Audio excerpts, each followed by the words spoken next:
Bismillahirrahmanirrahim.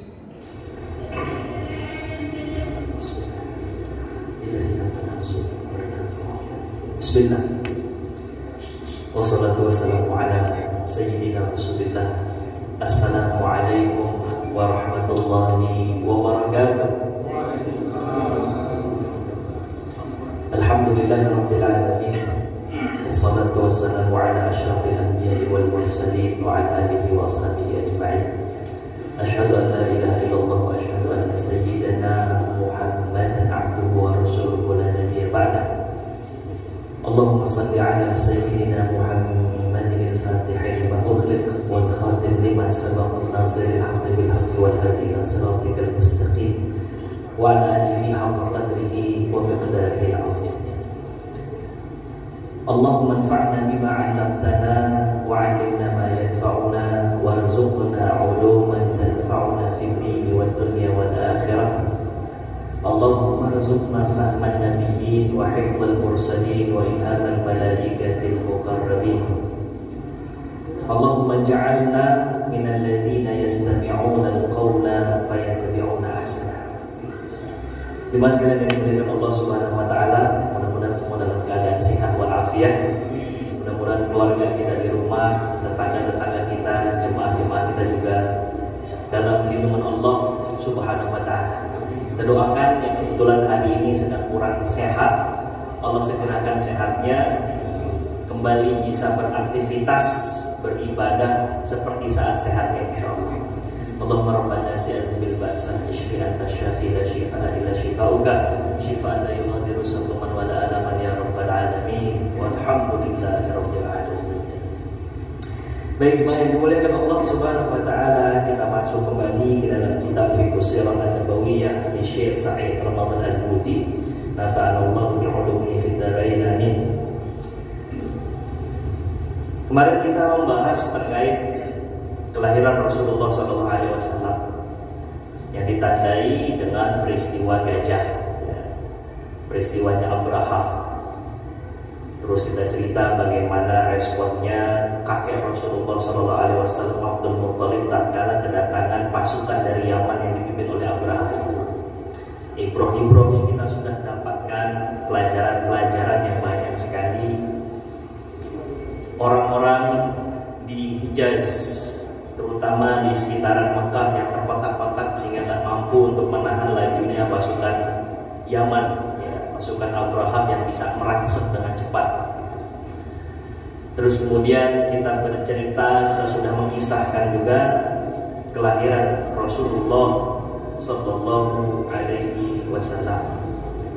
Bagaimana Rasulullah Sallallahu Alaihi Wasallam mendapat perawatan dari Halimatus Sa'diyah, ibu susuannya Rasulullah Sallallahu Alaihi Wasallam di perkampungan Bani Sa'ad. Itu sekitar 70 km kalau menurut ahli sejarah dari kota Taif. Terus Rasulullah SAW mendapatkan satu episode kehidupan di mana Jibril alaihissalam membelah dada Rasulullah SAW. Ya, mudah-mudahan ingat ya. Terus kemudian itu terjadi saat Rasulullah kurang lebih berumur 4 tahun. Ya. Karena melihat kejadian itu, anak-anak sepermainannya Rasulullah SAW ngadu sama ibu susuannya Rasulullah, Halimatus Sa'diyah. Laporannya Rasulullah Muhammad terbunuh gitu. Khawatirlah Halimatus Sa'diyah. Lantas kemudian didapatinya ternyata Rasulullah dalam keadaan sehat walafiat. Itu bagian dari tanda-tanda kenabian Rasulullah SAW sejak kecil. Diperlihatkan kepada manusia. Jadi secara fisik itu diperlihatkan. Karena Halimatus Sa'diyah khawatir dikembalikan lagi lah ke ibundanya Aminah. Nah, kemarin kita sudah bahas itu. Terus kemudian wafat ibundanya, terus kemudian digantikan oleh kakeknya Abdul Muttalib. Setelah itu gak lama kemudian kurang lebih 2 tahun kakeknya meninggal. Setelah itu Rasulullah SAW dirawat oleh pamanda beliau Abu Thalib, ya, sampai nanti dewasa. Nah, insya Allah hari ini kita akan berbicara masa remajanya Rasulullah Sallallahu Alaihi Wasallam. Baik jemaah yang dimuliakan Allah Subhanahu Wa Taala, rihlatul ula ila Syam, keberangkatan Rasulullah Sallallahu Alaihi Wasallam yang pertama ke negeri Syam, Damaskus, Syria dan sekitarnya. Ya. Terus kemudian bagaimana Rasulullah Sallallahu Alaihi Wasallam di masa remajanya yang mau untuk menjemput rizki, memenuhi hajat hidupnya Rasulullah Sallallahu Alaihi Wasallam, tidak mau memberatkan pamannya Abu Thalib. Walamma tamma lahu sallallahu alaihi wasallam min al-umri 12 sanah, tatkala Rasulullah sallallahu alaihi wasallam genap berumur 12 tahun, safara ammuhu Abu Thalib ila Syam fi rukabin litijarah. Pamannya Rasulullah sallallahu alaihi wasallam melakukan ekspedisi perjalanan dagang bersama kafilah ke negeri Syam. 12 tahun umur Rasulullah. Fa'akhadhahu ma'ahu. Paman Abu Thalib mengikut sertakan Rasulullah sallallahu alaihi wasallam bersama dirinya dan rombongan kafilah. Walamma nazala rukab Basra, sampai kafilah itu di sebuah tempat namanya Basra. Abu Thalib dan rombongan kafilah ini beristirahat di sebuah tempat yang nggak jauh dari gereja. Nah, ceritanya istirahat dalam perjalanan di sebuah tempat namanya Basra. Gereja itu adalah gereja miliknya Bahir, atau kita juga sering mendengar Buhair. Jadi istirahatnya kafilah dagang Abu Thalib termasuk Rasulullah di dalamnya nggak jauh dari gereja tempat Bahira. Ya. Setelah itu Bahira ini memang qadarullah, dengan izin Allah Subhanahu Wa Taala, lagi nunggu kedatangan Rasulullah ini. Karena tanda-tanda kedatangan Rasulullah itu jelas diketahui oleh para ahlul kitab. Jadi ketika Rasulullah bersama rombongan pamandanya Abu Thalib datang, Buhairah emang sudah menunggu itu. Kebetulan saat datang, Buhairah sedang berada dekat jendela. Begitu melihat ada kafilah itu rombongan. Disebut kafilah kalau yang berjalan atau sedang melakukan ekspedisi perjalanan itu lebih dari 3 onta. Jadi menurut sebagian mu'arikh disebut kafilah kalau lebih dari 3 onta, yang penting rombongan. Ada sesuatu yang berbeda. Kenapa kok Bahira tiba-tiba memfokuskan pandangannya kepada kafilah yang di dalamnya ada Rasulullah SAW? Ternyata sejauh kafilah Rasulullah berjalan, maka sejauh itu pula awan menaungi rombongan kafilahnya Rasulullah SAW. Ini dari jauh udah dilihat gitu. Maka begitu kafilah Rasulullah SAW beserta pamannya ini melakukan istirahat di tempat yang gak jauh dari tempatnya Bahira mutus orang, tolong panggilkan kafilah itu, jamu mereka makan. Jadi jamu ke kafilah. Ini rombongan Rasulullah kan bingung ya, ini ada apa? Nah, wa kana aliman bil Injil khabiran bi syu'unin nasraniyah wa hunaka absara Buhairah Nabiy sallallahu alaihi wasallam faja'ala yata'ammaduhu wa yukallimuhu thumma iltafata ila Abi Thalib faqala lahu ma hadzal gulam minka ila akhir. Bahira atau Buhairah ini adalah seorang rahib. Rahib itu pendeta Nasrani yang menguasai kitab Injil dengan sangat baik. Kitab Perjanjian Lama, Perjanjian Baru, Taurat dan juga Injil itu dikuasai dengan baik oleh pendeta Bahira. Sehingga begitu datang kafilah, seperti apa yang tadi kita ceritakan di awal, nangkep nih, oh ini ada sesuatu yang beda nih. Ini seperti apa yang saya pelajari dalam kitab saya. Maka setelah itu, singkat cerita, ini cerita agak panjang, ada dalam Sahih Bukhari, ada dalam Muslim, juga ada dalam riwayat Tirmidzi. Berbeda lafaz tapi memiliki makna yang sama. Singkat cerita, selepas menjamu makan itu, Abu Thalib bertanya, Buhairah bertanya. Siapa yang ditanya? Pamannya Rasulullah SAW, Abu Thalib. Summa iltafata ila Abu Thalib faqala lahu, dia nengok kepada Abu Thalib, ma hadzal ghulamu minka. Anak ini anak siapa? Kalau bahasa terjemah bebasnya gitu. Ini anak siapa? Nunjuk kepada Rasulullah sallallahu alaihi wasallam. Faqala ibni, ini anak saya. Itu berlalu sampai 3 kali diulang. Coba ini anak siapa? Kata mereka. Anak saya, kata Abu Thalib. Ini anak siapa? Ngerasa pertanyaan itu, jawaban itu nggak digubris sama Buhairah, ditanya-tanya terus, ngerasa tersinggung lah gitu. Ini maunya apa? Tiba-tiba, faqala lahu Buhairah, pendeta Buhairah terus ngomong, ma huwa bi'ibnik, ini pasti bukan anakku.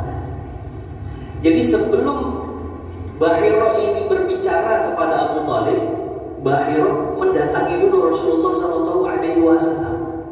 Ada beberapa riwayat yang menyatakan awalnya Rasulullah SAW disuruh jujur sama Buhairah. Terus kemudian Buhairah bilang, Billat wa Uzza, tolong jujur demi Lata dan Uzza. Buhairah tahu Rasulullah ini dari Jazirah Arab. Jazirah Arab kalau mau bersumpah jujur itu bawa nama Lata dan Uzza. Itu sudah maklum, masyhur. Anak kecil, dewasa tahu kalau udah bawa nama Lata Uzza berarti suruh bersumpah dengan kejujuran sejujur-jujurnya. Billat wa Uzza, dengan nama Lata dan Uzza, tolong kamu bicara jujur ya. Siapa kamu? Sebelum Rasulullah jawab, kata Rasulullah, saya nggak suka untuk bersumpah atas nama Lata dan Uzza.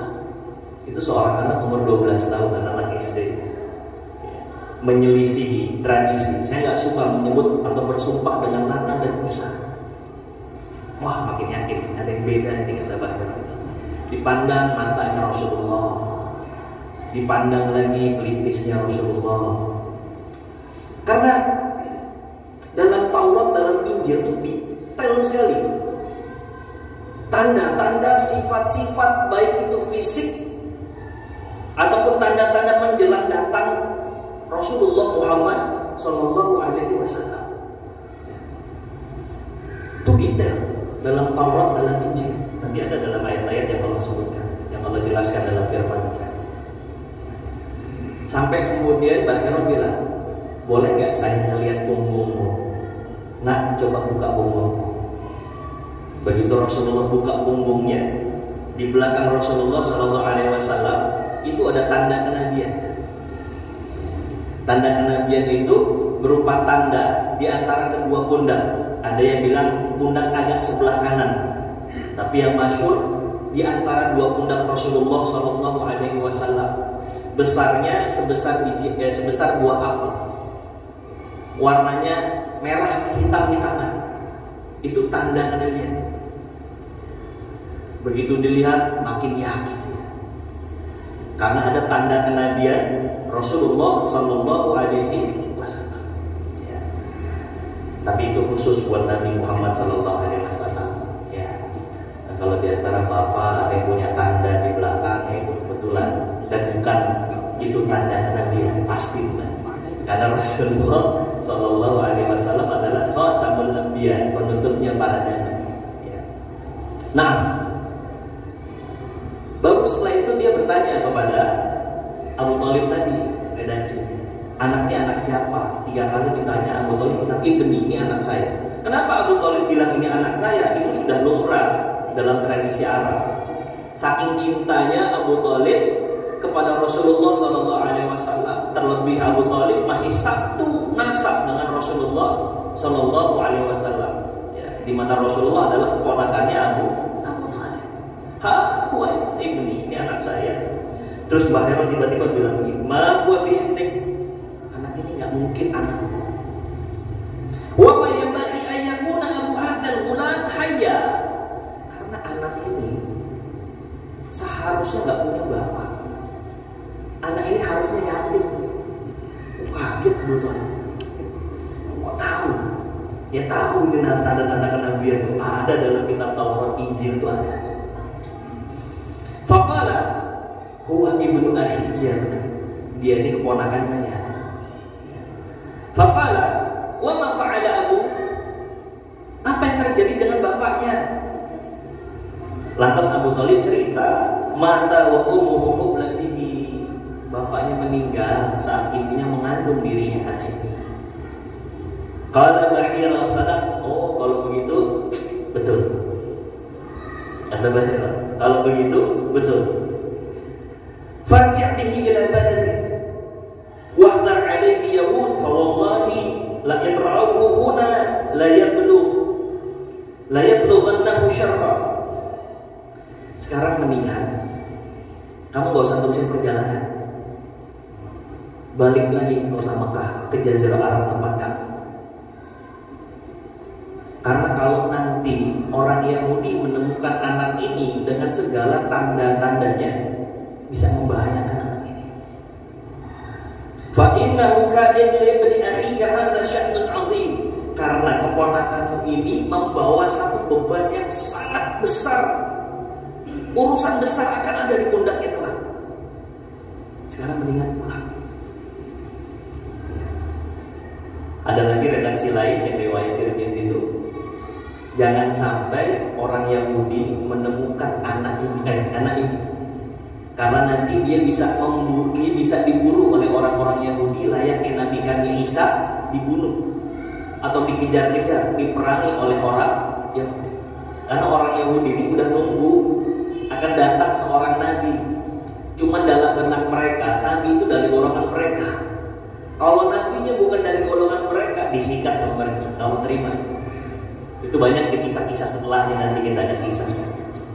Maka kata Bahar, udah mau pulang. Bahaya kalau diterusin. Ketemu orang Yahudi, kelar di anak. Akhirnya pulanglah Rasulullah Sallallahu Alaihi Wasallam bersama pamannya Abu Thalib. Fa'asra bihi Abu Thalib a'idan ila Makkah.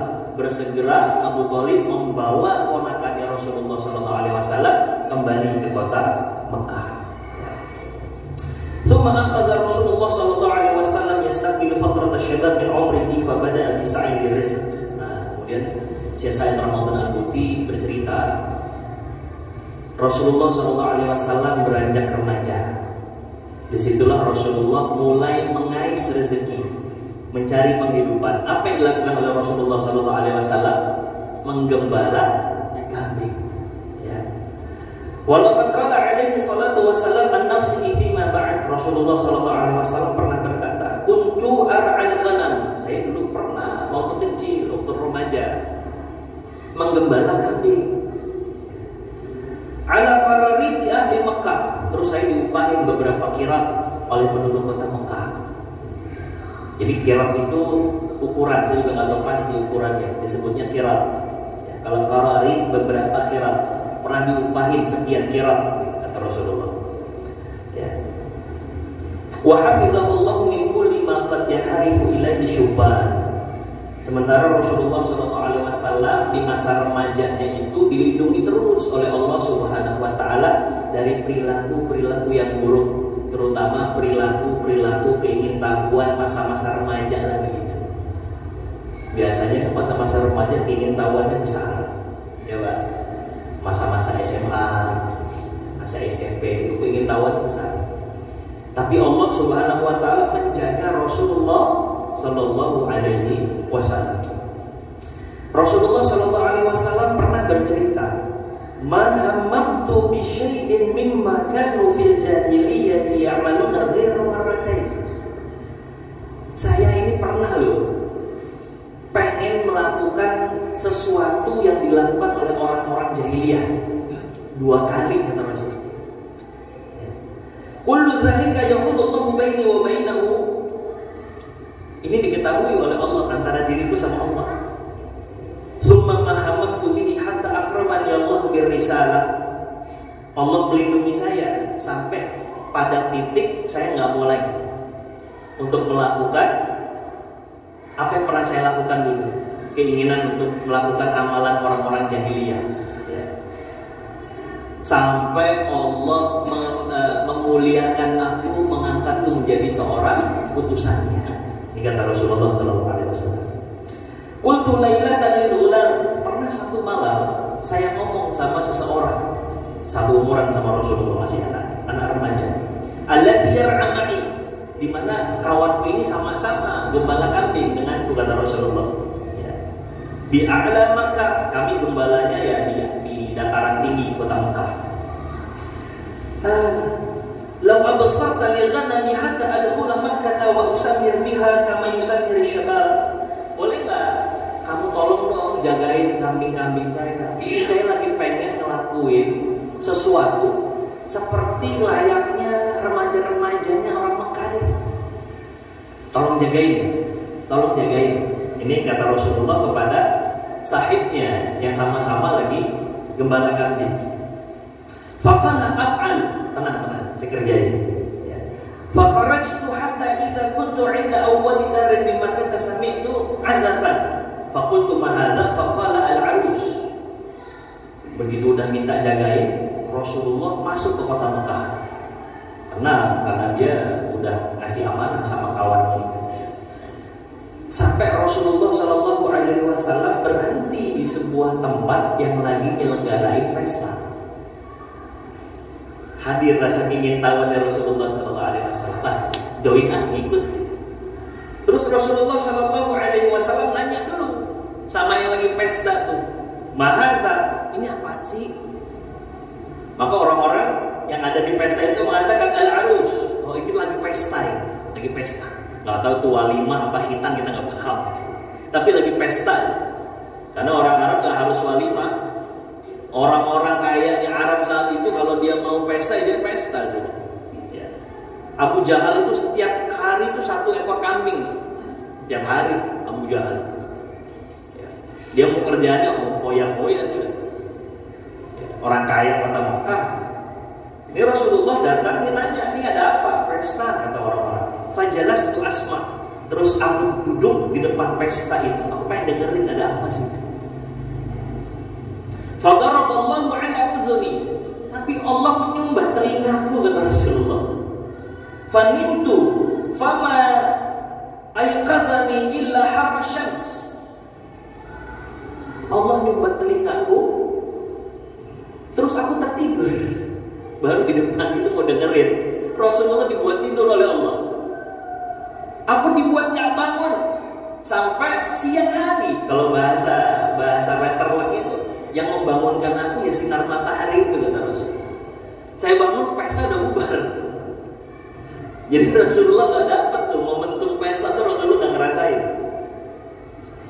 Fa'udtu ila sahibi, saya kembali kepada sahabatku yang tadi ngejagain. Terus sahabatku nanya, gimana semalam?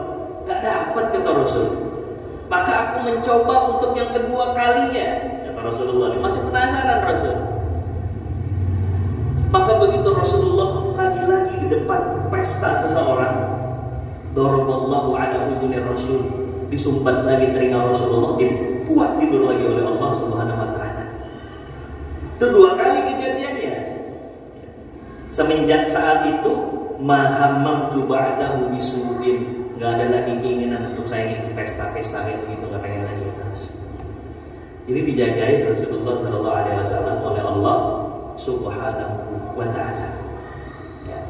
Banyak sebenarnya kisah-kisah yang panjang ya, terkait bagaimana Rasulullah perjalanan ke Syam. Ini hanya dipadatkan saja oleh Syekh Sa'id Ramadan Al-Buti.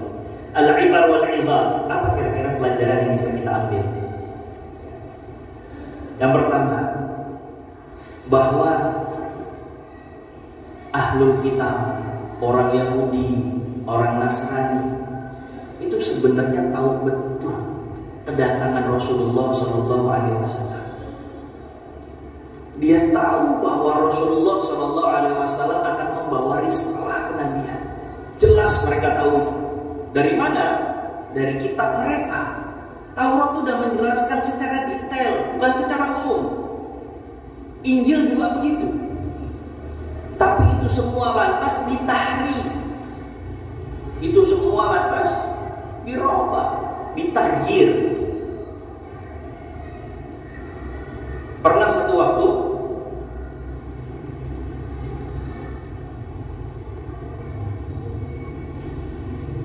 zalika biwasati ma jaa fi Taurat wal Injil min khairi ba'tsihi faminha ma rawahu ulama usira anna al-yahud kanu yastakhiruna 'ala al-Aus wal Khazraj.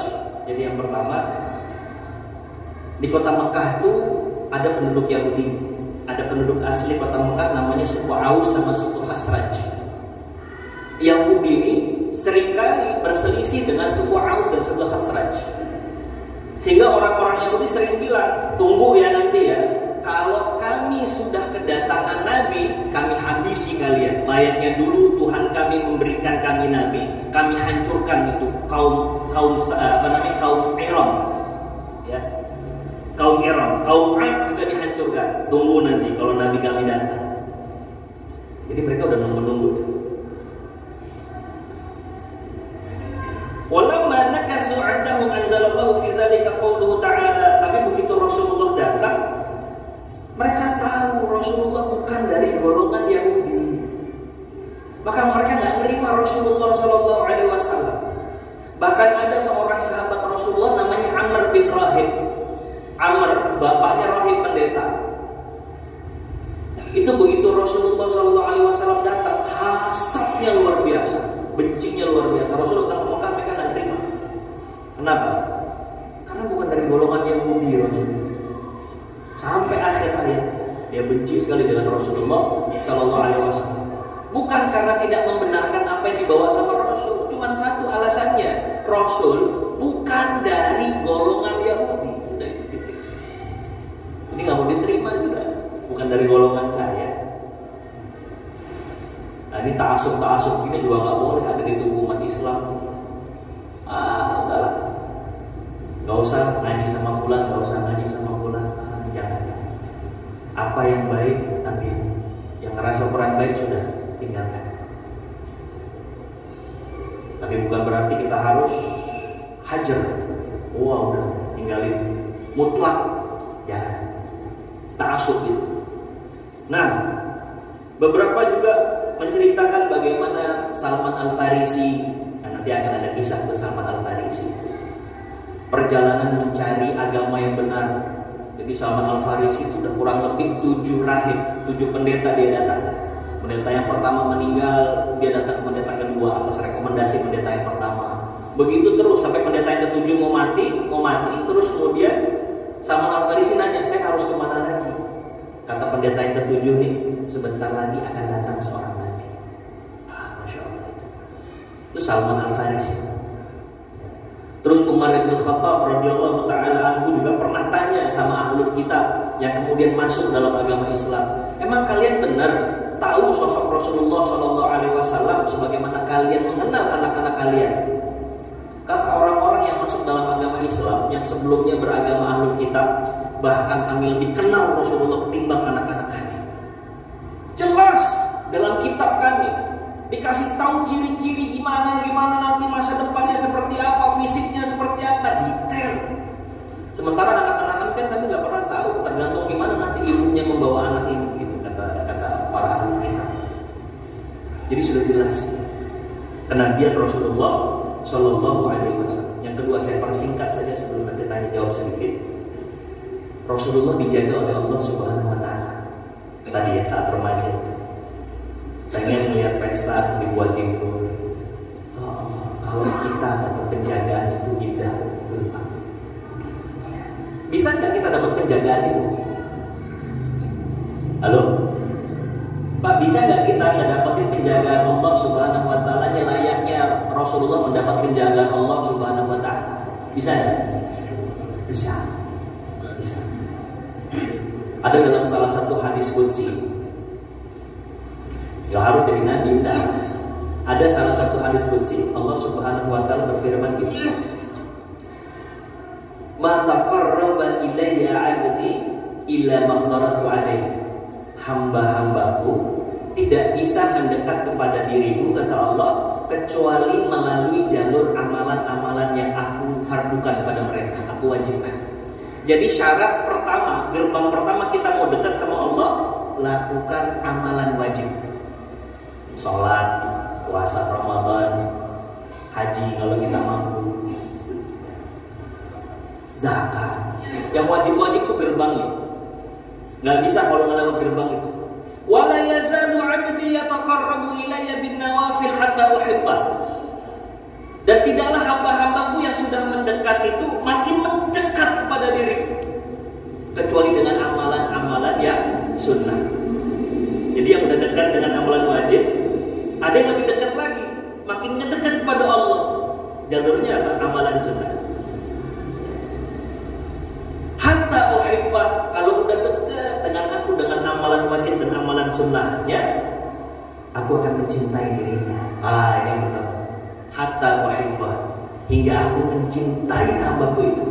Fa idza ahbabtuhu kuntu sam'ahu alladhi yasma'u bih, wa kuntu basarahu alladhi yubsiru bih, wa kuntu yadahu allati yabtishu biha, wa kuntu rijlahu allati yamshi biha. Kalau aku sudah cinta dengan hambaku juga menjaga koneksinya terhadap diriku, maka aku akan arahkan pendengarannya, aku akan arahkan penglihatannya dia, aku akan arahkan lisannya dia, aku arahkan tangan juga kakinya dia. Maka banyak orang yang dia jaga koneksinya dengan Allah Subhanahu wa taala, hubungan dekatnya dengan Allah, begitu melihat sesuatu yang gak baik di hadapannya, dia gak ngerasa gak nyaman. Lagi ngelihat siaran televisi, tiba-tiba yang dilihat sesuatu yang gak lazim untuk dilihat, itu otomatis tangan megang remote, celak ganti itu remote, karena yang gak nyaman. Kita ada di satu komunitas, ternyata komunitas itu lagi ngegibahin orang, misal, ya, gak nyaman. Terus setelah itu, mohon maaf ya, saya pamit dulu. Itu arahan dari Allah Subhanahu wa taala. Bahkan terkadang lisan itu tajam sekali. Kita dulu punya orang tua yang kalau ngomong tuh kayaknya betul gitu. Nasihatin ini nanti kayak begini, ternyata kejadian gitu. Bukan orang tua kita yang sakti, Pak, bukan. Tapi lisannya diarahkan oleh Allah Subhanahu wa taala. Karena kedekatannya dengan Allah Subhanahu wa taala. Maka sesiapa yang menjaga koneksi dan hubungannya dengan Allah Subhanahu wa taala, dia akan dijaga oleh Allah Jalla Jalaluhu. Tadi gerbangnya adalah amalan wajib. Baru setelah itu amalan sunnah. Jangan sampai amalan sunnah dilakukan, yang wajibnya bolong-bolong. Nah, ini salah. Ya. Karena yang wajib itu dulu yang didahulukan.